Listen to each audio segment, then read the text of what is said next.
Guys, am I? Okay.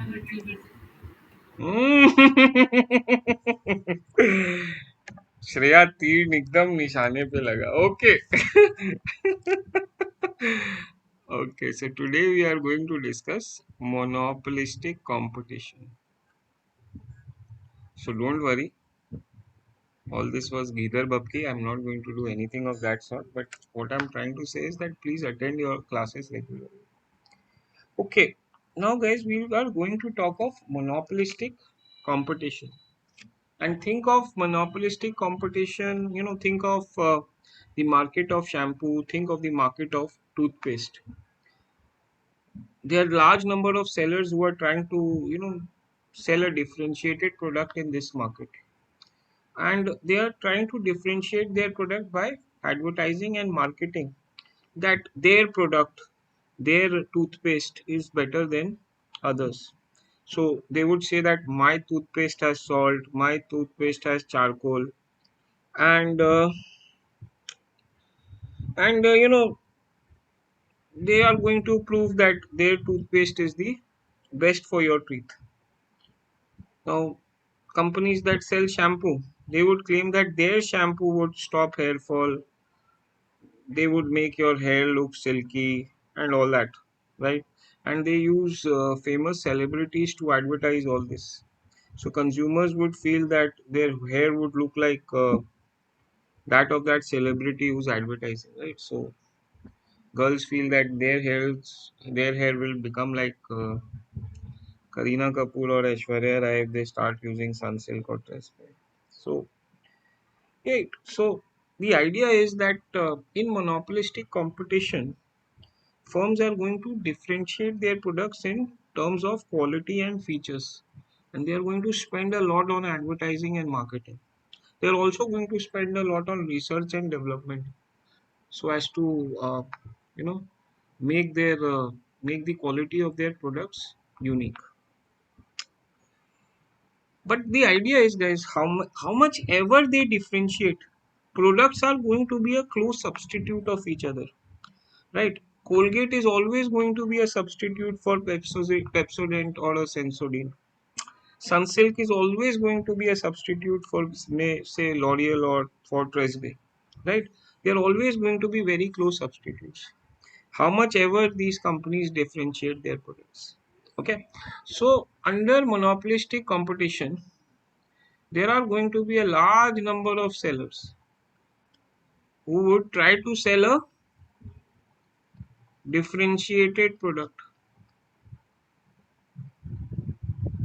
and they are going to differentiate their product on the basis of product quality and features, right? And they are going to spend a lot on marketing and advertisement.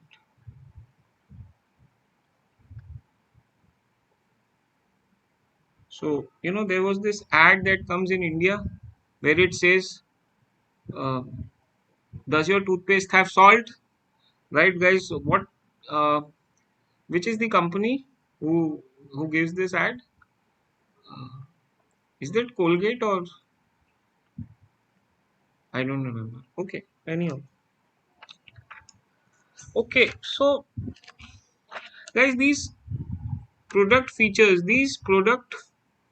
uh, these product quality have a perceived value in the mind of the consumer, in the eyes of the customer, right? So I'll give you my example, guys. So for 2 years back, my hairline started to recede, right? And I'm very conscious of how I look.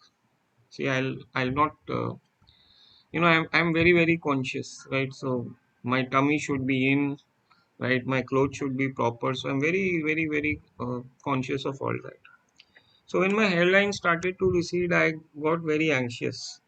So I tested a lot of shampoos to check which shampoo made my hair look more, which shampoo made my hair look voluminous, bouncy, and all that, right? And after a lot of testing, I came to a conclusion that a shampoo brand called Blunt suits me best. So for the last 2 years, I'm using that shampoo.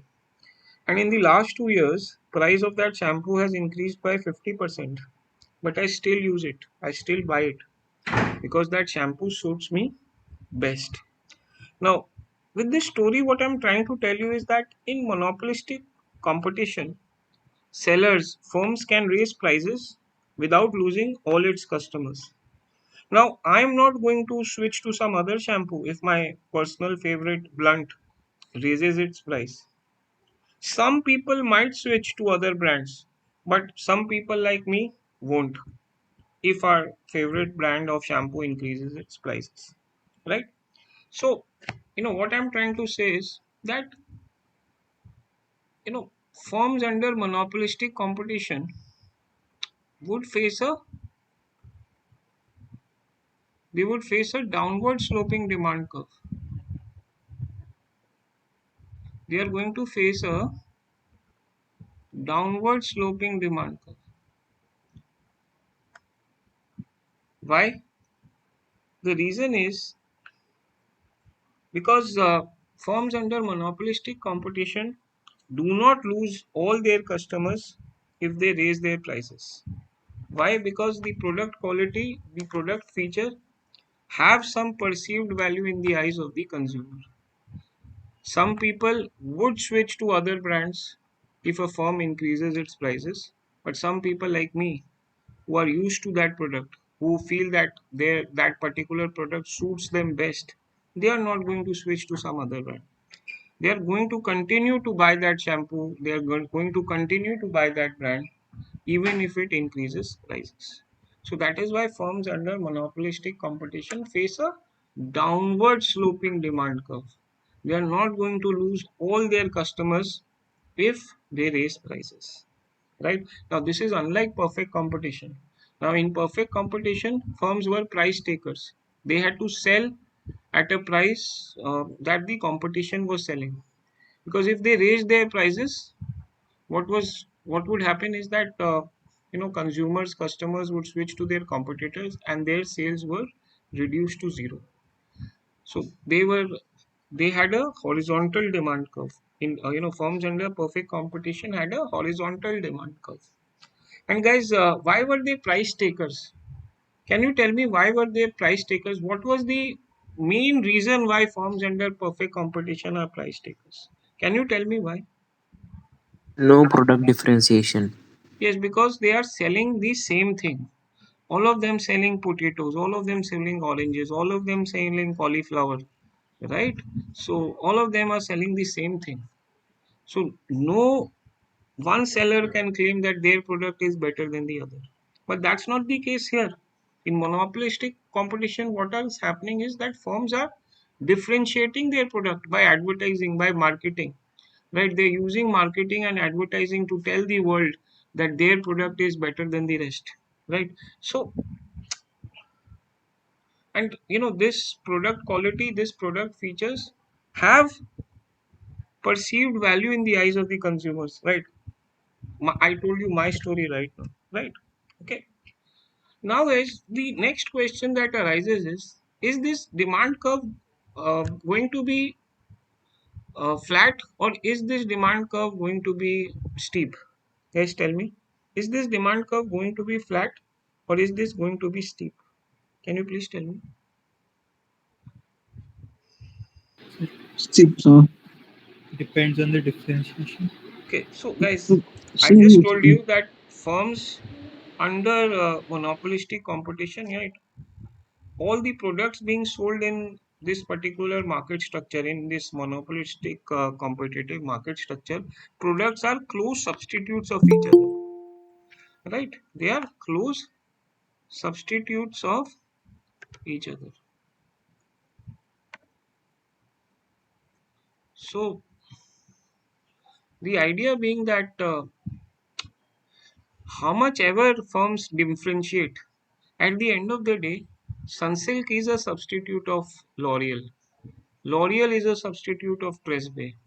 Colgate is a substitute of Pepsodent. Pepsodent is a substitute of Sensodyne. Right? So, how much ever they differentiate products in monopolistic competitive market structure, they are going to be close substitutes. And if goods are close if a good has a close substitute, then its demand is going to be elastic or is it going to be inelastic? If a product has close substitutes, remember the first class. If the good has very close substitutes, is it uh, is its demand going to be elastic or inelastic? Elastic, sir. Hmm? Elastic. Elastic. Yes. So this demand curve, demand for goods is going to be elastic. And when a good has a elastic demand, it's, when a good has an elastic demand, its demand curve tends to be flatter, right? That is what we read in the first or the second session, maybe, right? For goods which have inelastic demand, demand curve is steep. For goods that have elastic demand, demand curve is flat, right? Guys, are we good here? Do you remember this? Firms with goods with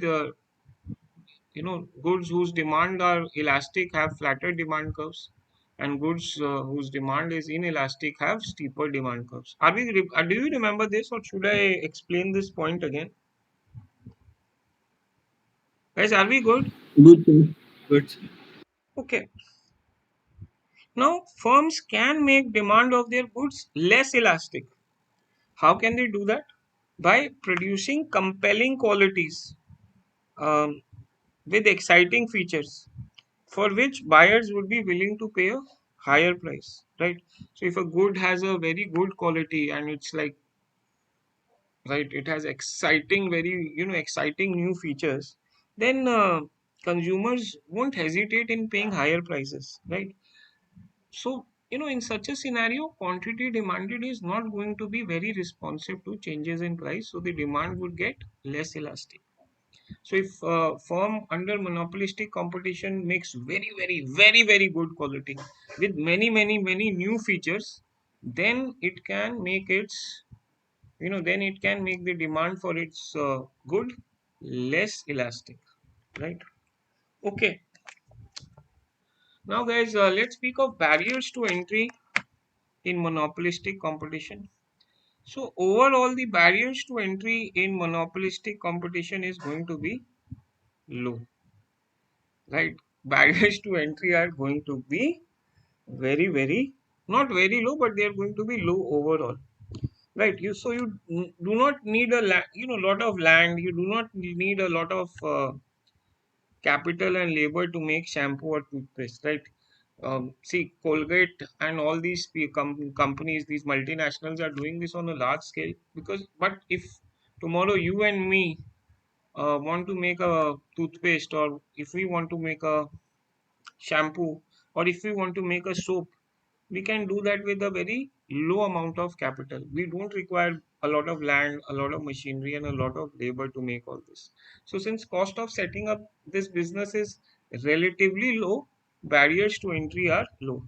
But if you compare this with perfect competition, compared to perfect competition, barriers to entry are going to be higher in monopolistic competition, right? Because in perfect competition we are selling potato, we are selling oranges, right? Cost of setting up a potato cart and an orange cart is going to be even lower than the cost of setting up a shampoo business or a toothpaste business. So overall barriers to entry are low under monopolistic competition, but if you compare it with perfect competition, they are a little bit higher. But overall we are going to conclude that barriers to entry are going to be low here. Okay. Now, guys, we need to compare the demand curve for a firm under monopolistic competition and perfect competition. So let me make this. Oh, sorry.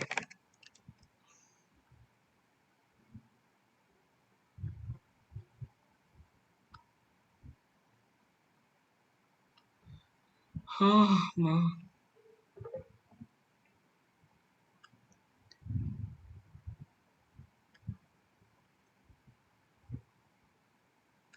so this is the demand curve for a firm under perfect competition. This is price, this is quantity, right? Okay.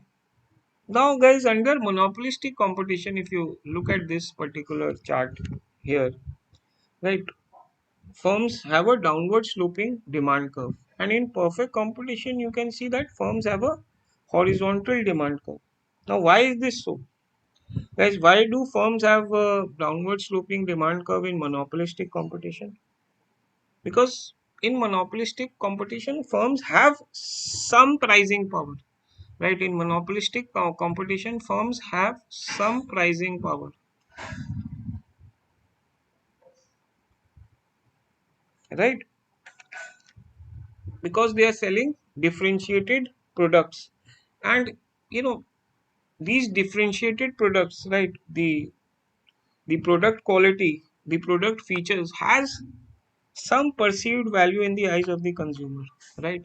So not, if a firm under monopolistic competition raises its prices, it's not going to lose all its customers. Some people might switch to other brand, but many would still uh, continue to buy that good, right? So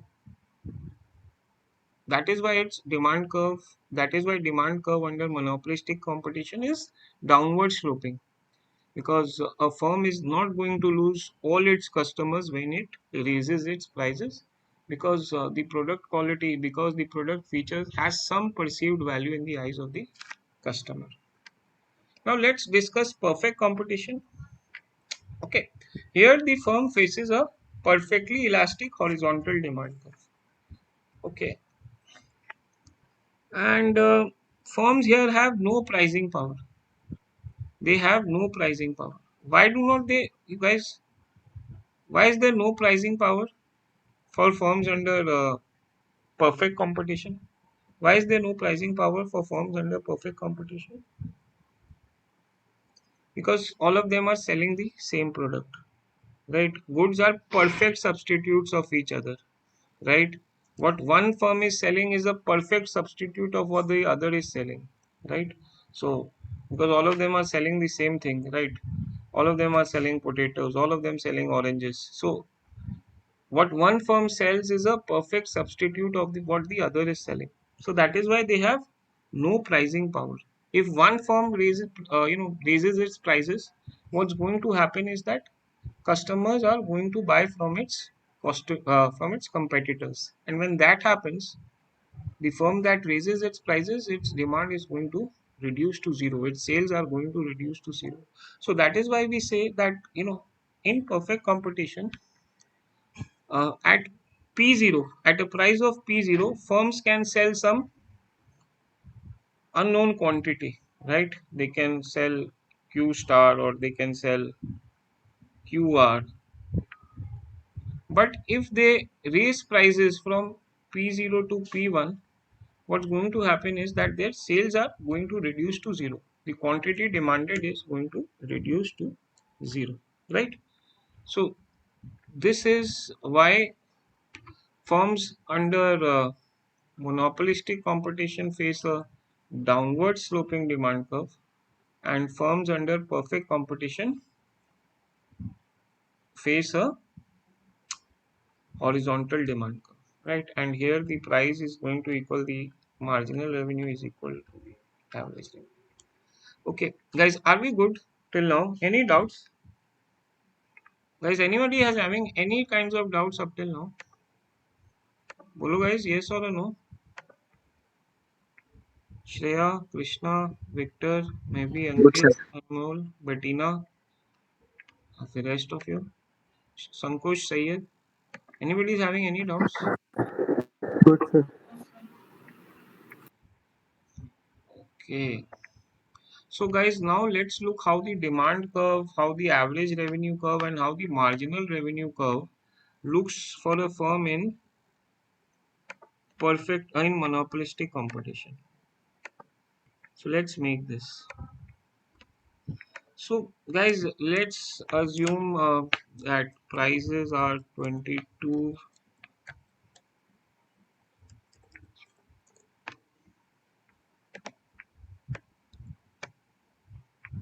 Okay, and say the demand function is Demand function for a firm in monopolistic competition is Q is equal to 120 minus 5p. So this is the demand function, right? So what does this demand function mean, guys? What does this demand function is saying? Guys, please tell me. How would you interpret this? Guys, how would you interpret this? How would you interpret this demand function? So here we'll say For that every if increase in price, for an increase in price, there will be a um, yes, five change in quantity demanded. if the price increases by 1 unit, quantity demanded is going to go down by 5 units. Okay. So now quantity demanded at each of these prices are going to be 120 minus 5 into 3, right?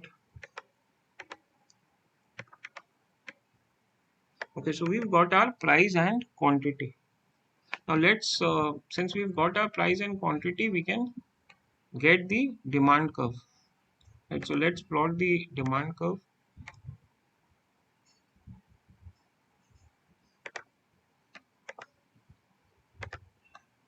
So price quantity is going to be on the x-axis, right? And price is going to be on the y. And we are going to say chart title demand curve. Okay. So we've got this downward sloping demand curve. Now guys, the next thing we are going to calculate is the average revenue curve, right? We are going to plot the average revenue curve.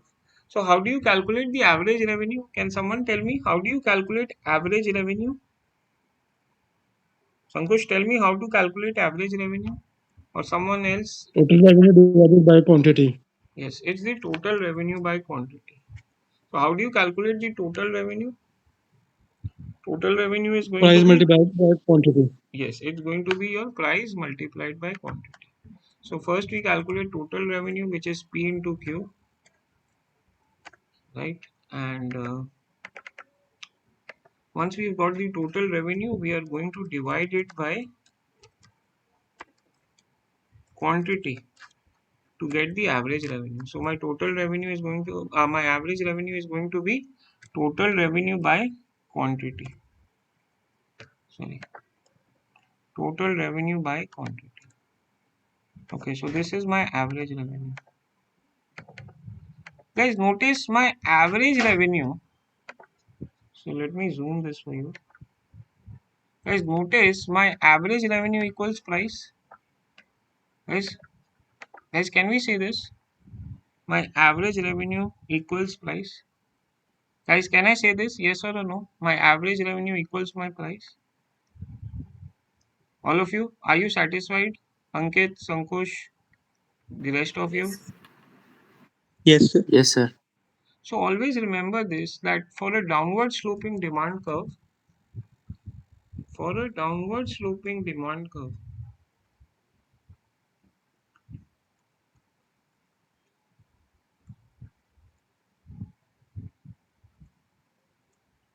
price is always equal to the average revenue.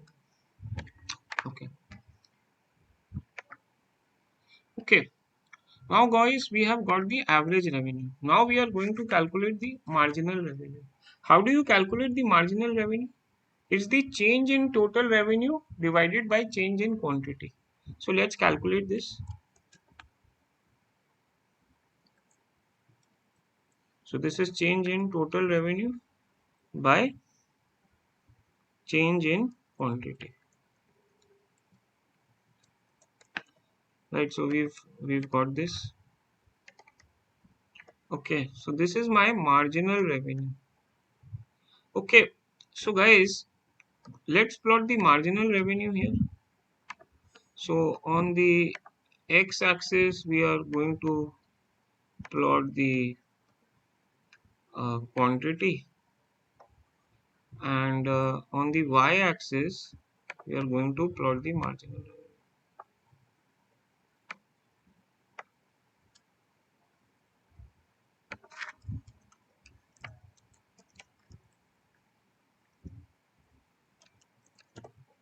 Okay, so we are done with this.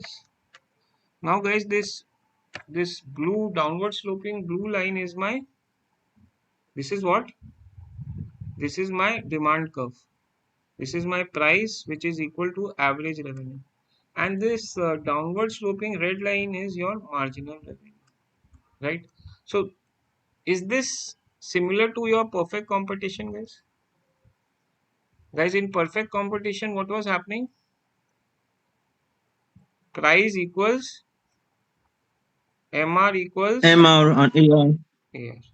But in the monopolistic competition, what is happening is that price equals AR, which is not equal to MR. Guys, are we good here? Have we understood this? Guys, are we good here? Have we understood this or not? Please tell me yes or a no. Yes, sir. Okay. And guys, notice that this MR curve is downward sloping and it plots below and is steeper than your demand curve and average revenue curve. Please notice this. This MR curve. So let's take this to my OneNote.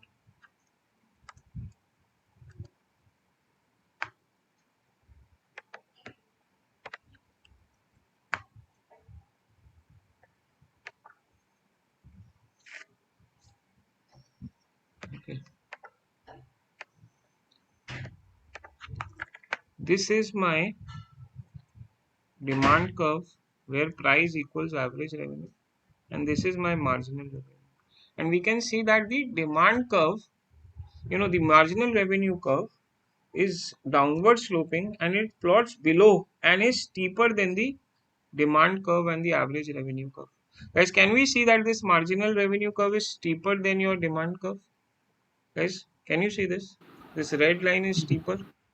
This marginal revenue curve is steeper than your demand curve, which is also the average revenue curve. Guys, can you see that? Yes or no? Guys, why is the marginal revenue less than price here? Guys, can you tell me why is marginal revenue less than price in monopolistic competition? You can see this. In perfect competition, what was happening was price was equal to marginal revenue, which was equal to average revenue. But in this case, in monopolistic competition, marginal revenue is less than the price. Now, this is so because, guys, this idea though is not required for the examination. Um, Marginal revenue is less than price because to increase sales, firms in monopolistic competition have to reduce prices, right? To increase sales. Now, this is a very central idea. Please understand this, not given in the book. To increase sales, firms under monopolistic competition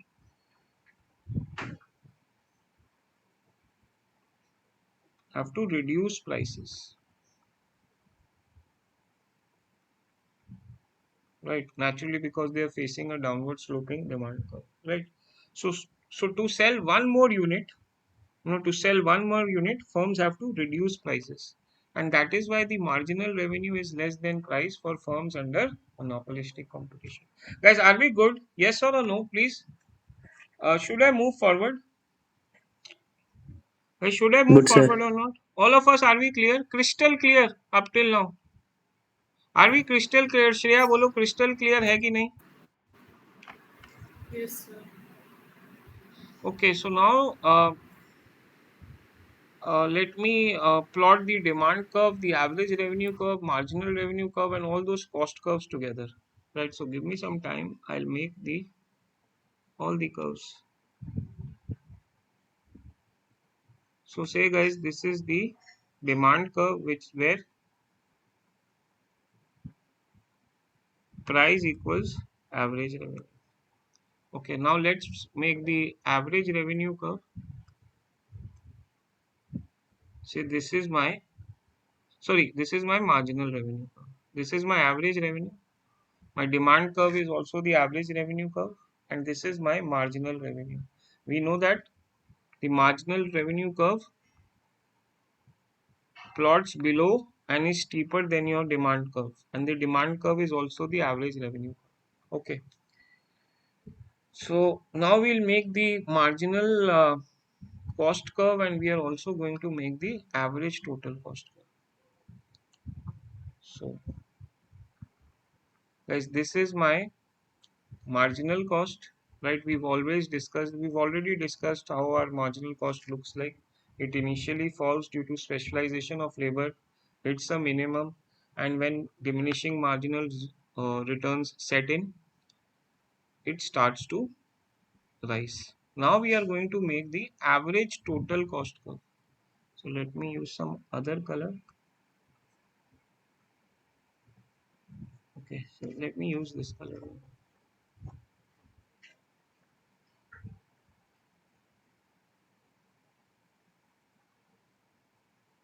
So this is my average total cost. My price is here and my quantity is here. Now guys, tell me what is going to be my profit maximizing level of output. My profit maximizing level of output is going to be where MR equals MC, right here, right? And MR equals MC when production is say Q0. Okay guys, now what are the price we are going to charge? Is the price going to be somewhere here? Guys, is the price going to be somewhere here? Yes or no? Please tell me. Guys, where is the price going to be? Is it going to be here? On the No, price. sir. No, it's going to be on the demand curve, right? So it's going to be on the demand curve. So my price is going to be,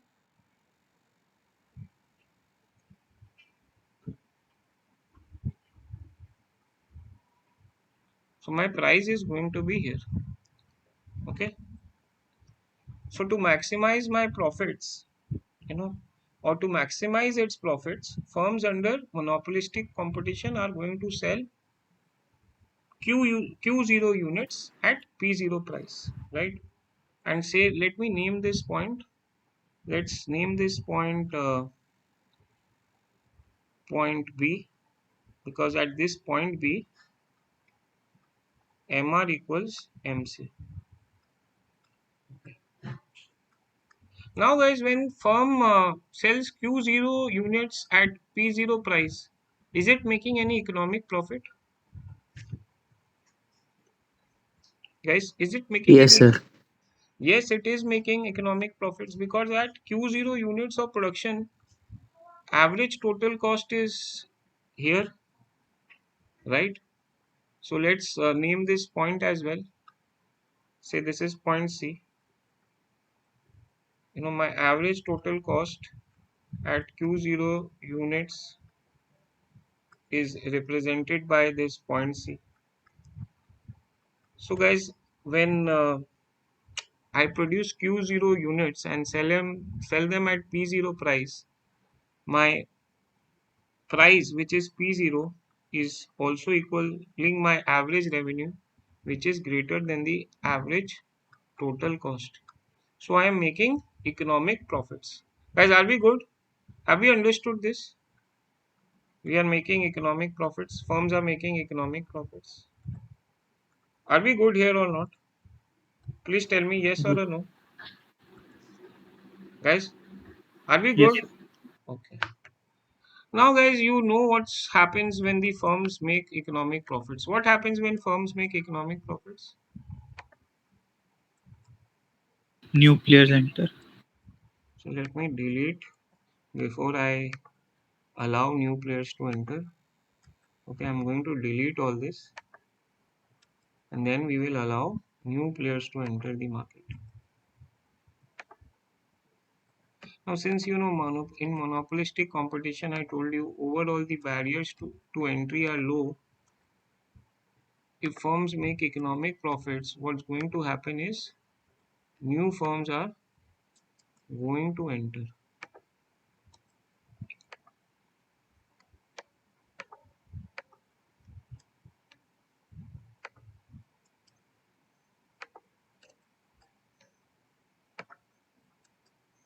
Okay. So guys, when new firms are enter, what happens? Guys,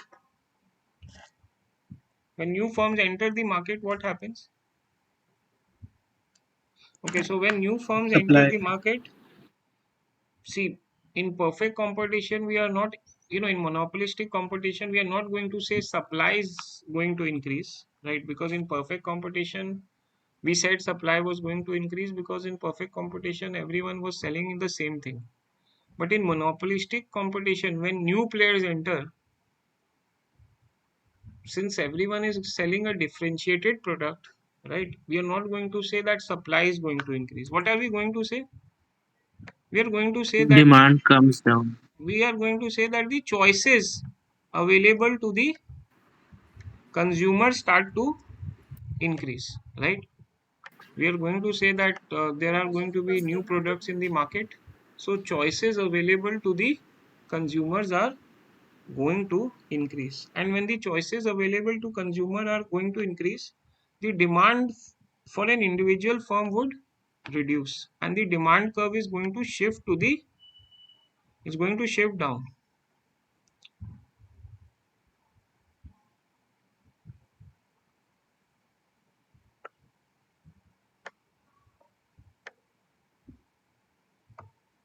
Okay.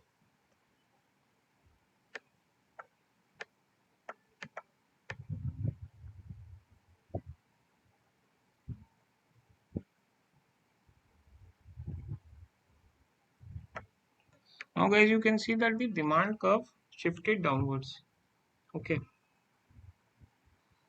Now guys, once the demand curve shifts downward, your profit maximizing level of output is again going to be the point where MR equals MC, right?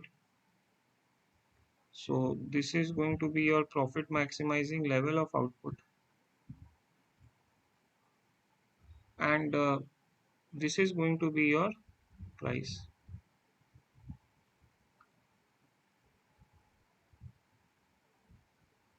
So let's not name this P0 because prices have reduced because the demand curve, you could remember, initially the price was something here. Now prices have come down when the demand curve has shifted down, right? So now the P1. Okay. Now guys, at when the firm sells Q0 units at P1 price, is it making economic profits now? Guys, is it No, making? sir. No, it's not making any economic profits now because at Q0 units of production, what's going to happen is that this time around, what's going to happen is that at Q0 units of production, price is equal to average revenue. Price, that is P1, is equal to average revenue equals your average total cost, right? So the firm is going to not going to make any economic profits in the long run. So the idea is, in the short run, if a firm under monopolistic competition is making profits, is making economic profits, what's going to happen is that new players are going to enter the industry. If new players enter the industry, what's going to happen is that the choices available to consumers are going to increase, and the demand for individual firms' products are going to come down.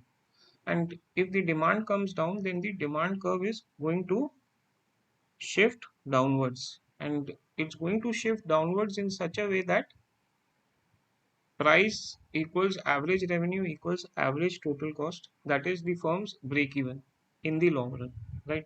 So in the short run, they might be making economic profits, but in the long run, they won't be making any profits at all. They are going to break even. Okay, and all this is happening it's becoming easier for new players to enter the market because under monopolistic competition, we discussed overall barriers to entry are low. Are we good, guys? Are we good? Yes or no? Guys, have we understood this completely? Yes, sir. Yes, sir. Okay. So this is my, in the long run, this is how the demand curve and the cost curves are going to look for a firm in monopolistic competition. Okay.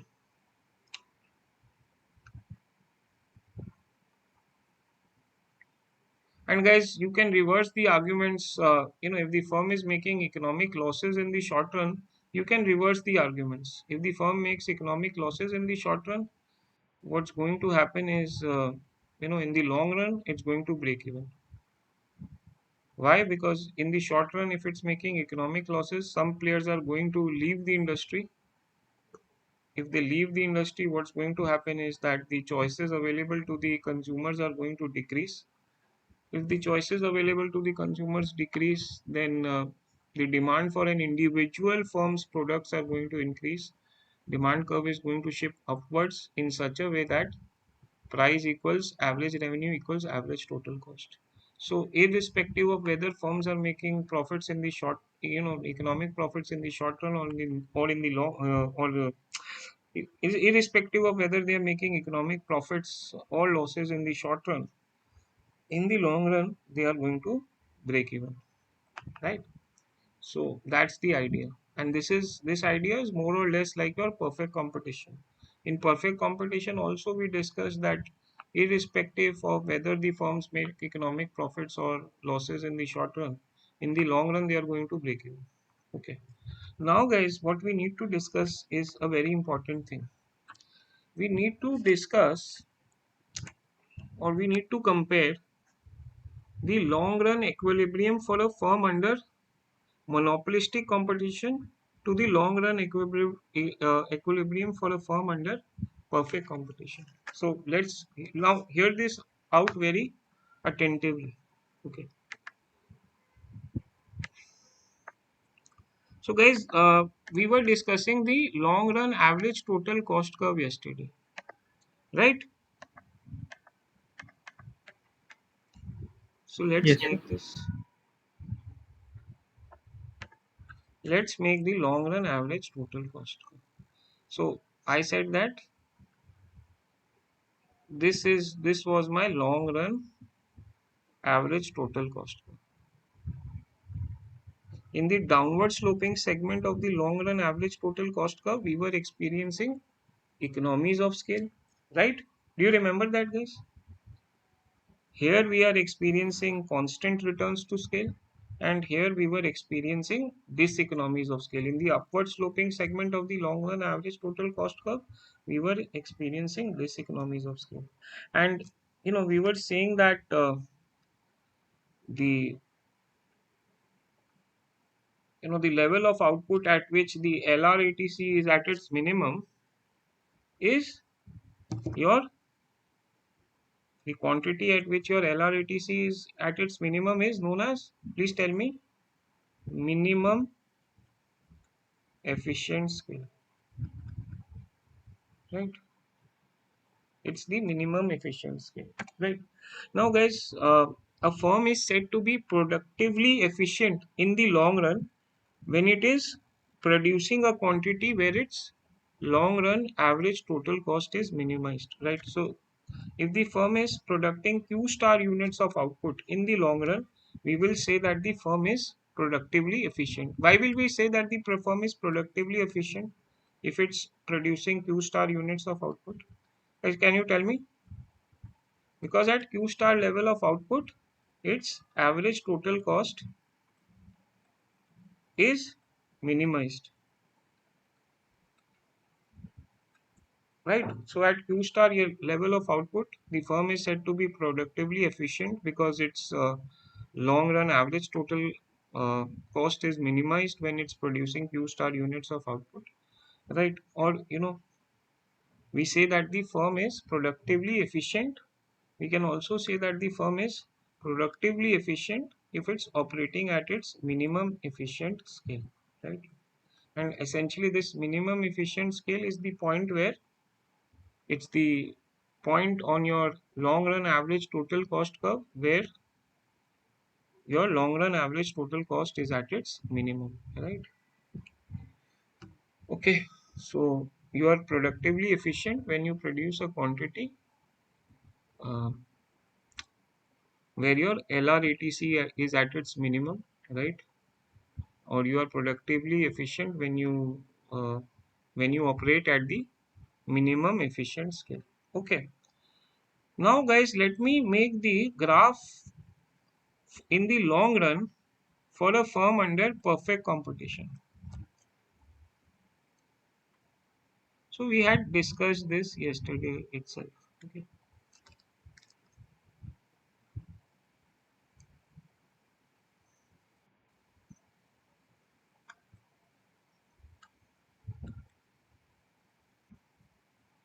So price equals MR equals AR. Price is on the y-axis, quantity is on the x-axis. Right now, let me make the marginal cost curve. This is your marginal cost curve, and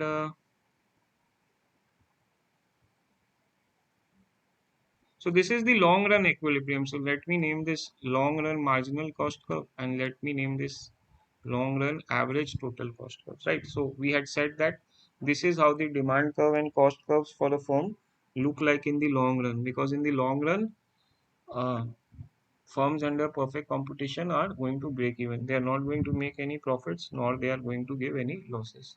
So guys, here, where is what would be my profit maximizing level of output, where my marginal cost equals marginal revenue?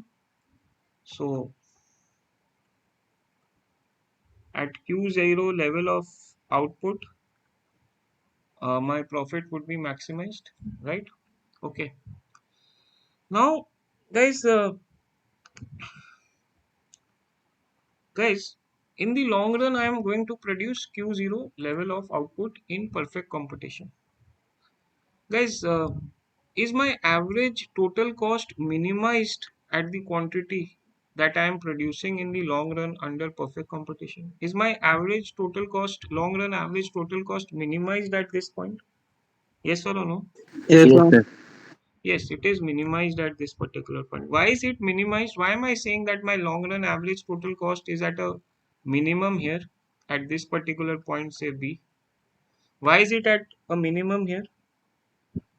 because MC is Yes, intersecting. because my long run marginal cost is intersecting this long run average total cost curve at this very point, right? It's intersecting it at this very point. So we can say that in the long run, firms under perfect competition produce a quantity where their average total cost is minimized. So guys, look at this curve now, long run average total cost curve.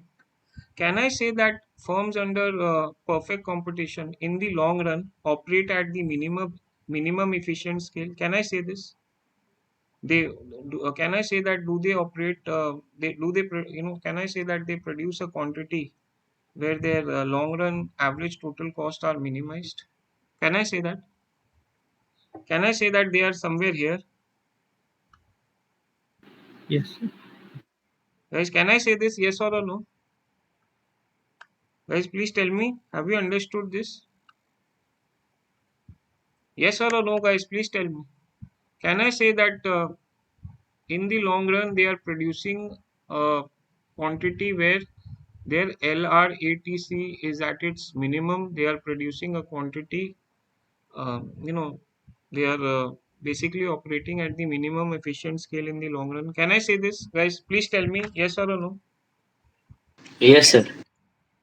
So firms under perfect competition in the long run produce QP units, right?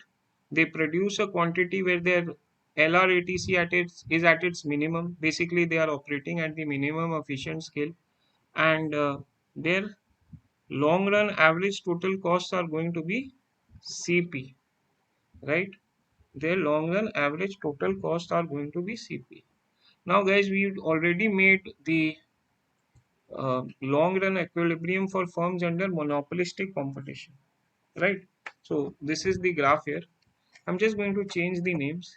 Let's make this LMC, long run marginal cost curve, and let's make this LRATC, long run average total cost curve, This is my demand curve, which is also my price, which is also my average revenue, and this is my marginal revenue, right? So let's write it somewhere here. So it comes. Okay. In the long run, the firms are producing Q0 units at P1 price, right? And they are also they are also break even in the long run. Firms under monopolistic competition are also break even in the long run. But the question is, guys, in the long run, are firms under monopolistic competition productively efficient? Are they operating at the minimum efficient scale? Are they producing a quantity where their average total cost is minimized? Guys, please tell me. Are they producing a quantity where their long run average total cost is minimized? Please look, tell me. Are they productively efficient? Are they are they producing a quantity where their long run average total cost is minimized in the long run? No, sir. No. Okay. Guys, say long run average total cost is minimized at this particular point D, right? Your long run average total cost is minimized where the long run marginal cost intersects the long run average total cost. That is at point D, where your LMC intersects the LRATC, right? So, guys, I will say that the long run average total cost would be minimized if I produce QR units of product. It would be my long run average total cost would be minimized when I produce QR units of output, QR units of quantity. But is the firm producing QR units in the long run under monopolistic competition? Guys, is it or is it not? Guys, please tell me. Is the firm producing QR or is it producing Q0? Is the firm producing QR or Q0? Zero. Yes, it's producing. Zero. Yes, it's producing Q0. So can I conclude that the firm is not in the long run? Can I say firms under monopolistic competition uh, are not not producing, are not productively efficient. They are not operating at they are not operating at their minimum efficient scale. Guys, can I say this? Yes or no? Bolo, can I say this? Yes or not? Guys, they are not producing a quantity where their average total cost is minimized, right? Okay. So firms under monopolistic competition are not producing a quantity where their LRATC is minimized. Okay. They are producing a quantity less than that. We can see they are producing a quantity which is less than that. They are producing Q0, which is less than QR. Now, guys, can you tell me why are they not producing at QR? Guys, please look. Why is the firm not producing QR units of output where their ATC would be at its minimum? Because MR is less than AR. See, guys, the firms under MC can reduce its cost of production by expanding output to QR, but it will not do so because if they expand output to QR, you know, it will be reducing price more than the LRATC. So, guys, note at QR level of output, price is somewhere here, right? Price is somewhere here, and your long run average total cost is above it. So are the firm going to make economic losses if they produce at QR level, if they produce at QR level of output? Guys, yes, they are going to make losses because price is less than LRATC at QR level of output. So that is why firms do not produce at QR level of output. They produce less than QR level of output. Guys, are we good? Have we understood this? Yes or a no? Guys, all of us, are we good? Are we understanding this? Bolo? Guys, please tell me, Krishna, Ankit, Sir, Anmol. last sir loss कैसे होगा एक बारी वो मुझे Where is the graph पे दिखा सकते हो? price? Where is the price? Price is here. D, हाँ Price P is one. here. And long run average total cost is here. ऊपर है ना? हाँ Long ji run sir. long run average total cost is here. So let me delete this. So you can see that at QR level of output, price is on this downward sloping demand curve, and your long run average total cost is on this sky blue U-shaped LRATC, right? So price is less than LRATC, firms are going to make economic losses. ठीक है ना अंकित? Right? हाँ जी sir. So in monopolistic competition, in the long run, firms are not producing a quantity where their ATC is minimized. So they are not, they are not operating at the minimum efficient scale, right? Um, so essentially they are operating at this downward sloping portion of this, as they are producing at Q0 level of output in the long run. And when we produce Q0 level of output, we are at this downward sloping portion of your long run average total cost curve. Guys, can you see this? In the long run, firms under monopolistic competition, they are operating a quantity which is on this downward sloping segment of this LRATC. Guys, can you see this? It's here. Yes sir. It's on the downward sloping segment of the LRATC. So if I were to plot this here, I would say that firms under monopolistic competition are somewhere here, right? They are on this downward sloping segment, right? So they are say producing QM and charging at a cost which is CM, right? And firms under perfect competition, they are at the minimum, they are producing a quantity where the LRATC is at its minimum, right?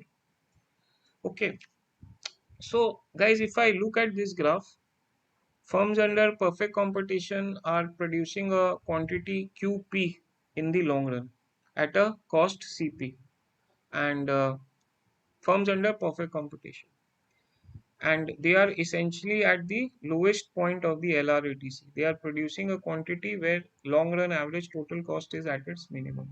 However, firms under monopolistic competition are on the downward sloping segment of this LRATC, right? So guys, look at this graph. By looking at this graph, can I say that firms under monopolistic competition,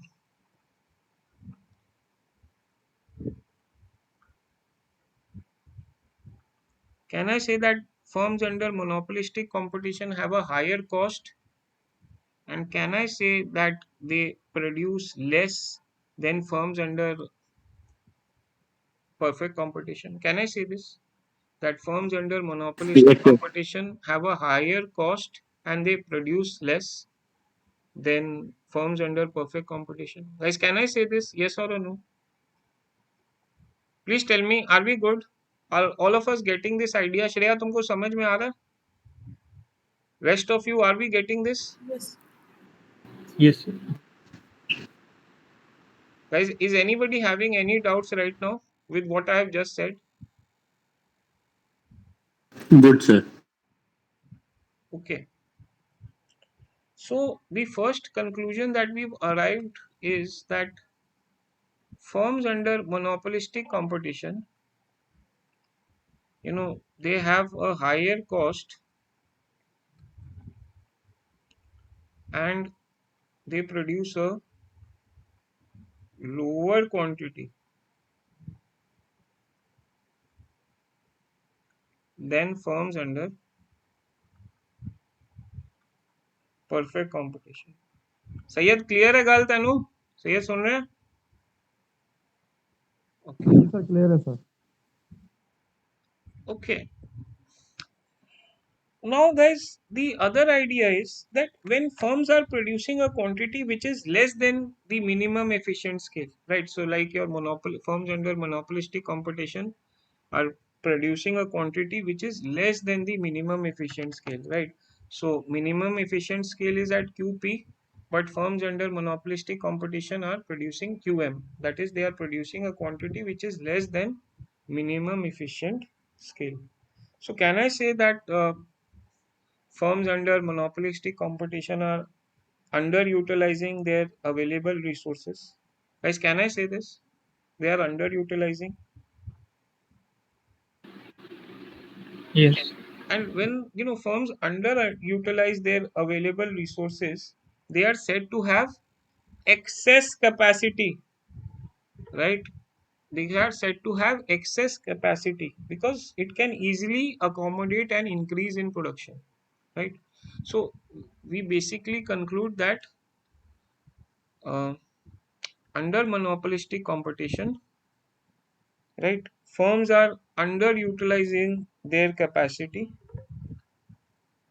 Firms are underutilizing their capacity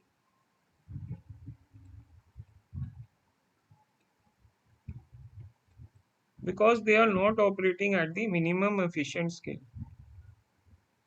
Remember, this minimum efficient scale is at QP. Minimum efficient scale is the lowest point of your LRATC curve, right? And it's the level of output where it's the level of quantity where your long run average total cost is minimized. So firms are underutilizing their capacity under monopolistic competition because they are not operating at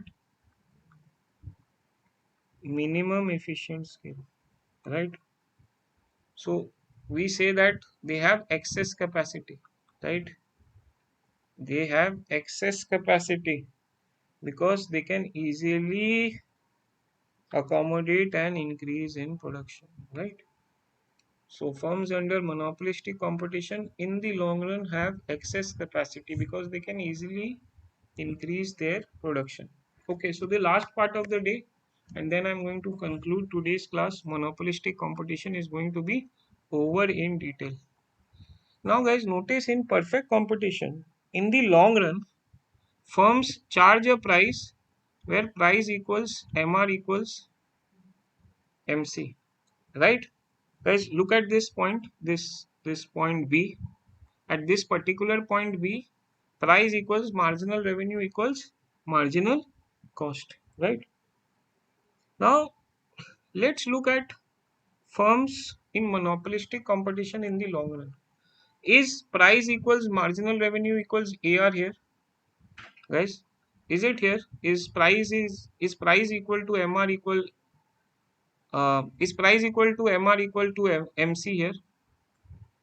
Guys, No. here price is equal to MR equals MC in perfect competition, but in monopolistic competition, is price equals MR equals MC? No, sir. So guys, your MR equals MC at Q0 level of output, at at the long run level of output Q0, MR and MC are here, right? This is your MR, this is your MC. So can I say that price is not equal to MR, is not equal to MC in the long run under monopolistic competition? Guys, can I say this? Yes or no? Is the price higher than marginal cost and marginal revenue, or is it lower? Higher, Yeah. higher than marginal revenue. So in the long run, firms under monopolistic competition charge a higher price than firms under perfect competition. In monopolistic competition, in the long run, price P0 is greater than MC, which is also the MR. But under perfect competition, in the long run, firms charge a price where price equals MR equals MC. So in monopolistic competition, firms charge a price in monopolistic competition. In the long run, firms charge a price where price is more than MR is more than MC. Here, price is more than MR and MC. MR and MC are basically the same. right? They charge a price where price is more than MC slash MR, because MC equals MR, right? So can I say that under monopolistic competition, in the long run, firms charge a higher price than firms under perfect competition? Can I say this, guys? Guys, can I say this? Yes or no? Price is greater than MC MR under monopolistic competition in the long run, and under perfect competition, price equals MC equals MR in the long run, right? So we can conclude that firms under monopolistic competition in the long run charge a higher price than firms under perfect competition. Are we good here, guys? Yes or no? Please tell me. Good, sir. Good, sir. समझ में आया? आत्मा का तृप्ति हुआ? Is your soul satisfied, guys? We have a very good discussion. You will not find this discussion in your books, in your CFA books, or in your A. This is something very, very soul satisfying, because they won't explain this in detailed manner. So, can I say that in the long run, firms under monopolistic competition, they charge a higher price? Guys, can I say that firms under monopolistic competition charge a higher price?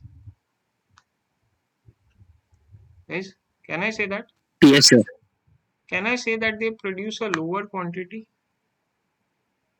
Guys, Yes. Yes. so we can see in this LRATC, firms under monopolistic competition in the long run are producing firms under monopolistic competition in the long run are producing QM, which is less than the minimum efficient scale, and firms under perfect competition are producing QP, right, which is the minimum efficient scale, right? And you can also say that firms under monopolistic competition have higher cost, right? Now, and firms under monopolistic competition have excess capacities, right? They are underutilizing their capacity, right? They are producing less. You can see that firms under monopolistic competition are producing less, so they are underutilizing their capacities. They have excess capacities which they can easily increase, which they can easily accommodate.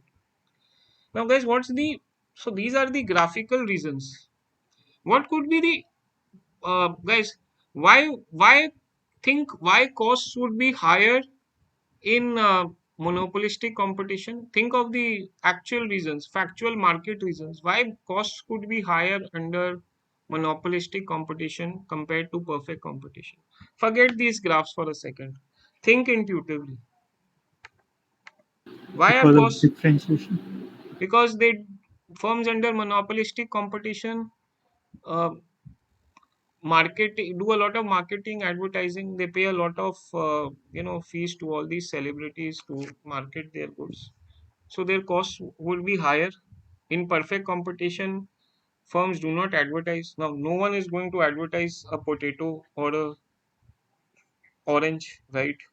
They're not going to advertise all that, right? It'll sound very weird if I find a fruit seller advertising an orange or all that. So firms under perfect competition are not going to advertise, so their costs are lower. Firms under monopolistic competition, they advertise, they do a lot of marketing, they spend a lot on research and development to improve the features of their product, to improve the quality of their product.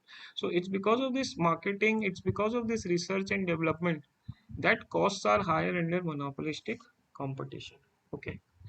And guys, why are they charging a higher price? Guys, why are how can firms under monopolistic competition charge a higher price than perfect competition? So in the starting of the discussion, I told you that monopoly in firms under monopolistic competition have some pricing power, right? They have some pricing power. And why do they have that some pricing power? Because they sell a differentiated product, right?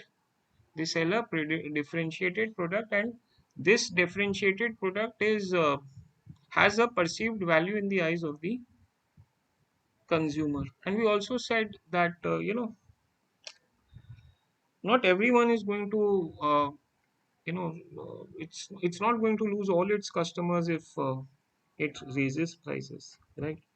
So in that sense, it has some kind of a pricing power. But firms under perfect competition do not have any pricing power because they are selling the same thing, right?